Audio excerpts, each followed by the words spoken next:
So now, well, actually, I'm gonna ask you this. So we'll go through the ciphers, right? Okay. So cipher 20. Well, you were you there for cipher 2011 and 2012? Like, what were you doing during those times? Okay. This is a funny one. 2011, I got into a crump squad called Extreme Movement, which was 10 of the top 20 crump dancers on the planet at the time.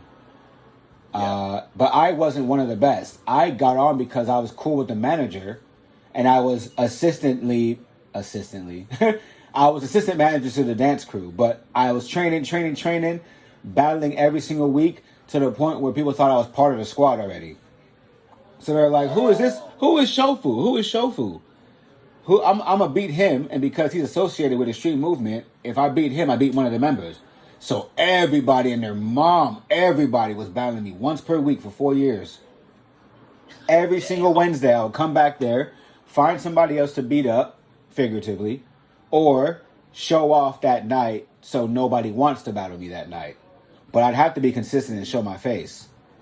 But then my boss was telling me, all right, look, there are these mid-bosses here you got to beat in order to let people know you're one of the best guys. You got to get past these dudes. These are people that will stay here for the rest of their lives and never grow.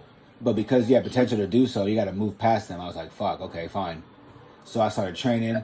I got into this regiment where I would train for about a week straight, and I'd have about 2 kill-offs, which are like really big, impressive moves.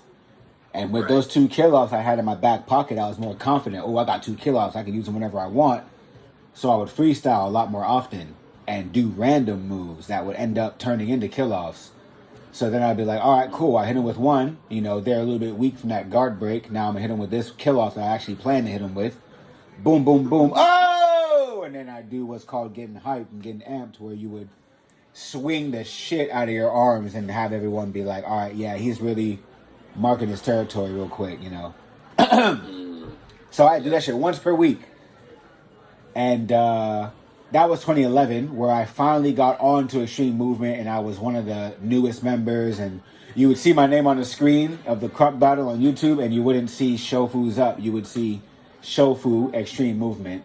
And then after that, I took on Shofu the BeatDown, because in crump, you have to have 2 different styles, because, you know, swag beats technique, technique beats power, and power beats swag.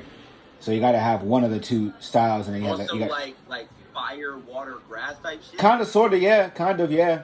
My power will beat anybody who's a joke for sure, but it won't beat somebody that really choreographed the goddamn move to like divide me into 3 pieces. For example, that's gonna be crazy. Hat trick, a move on the ground, an illusion that beats power all day.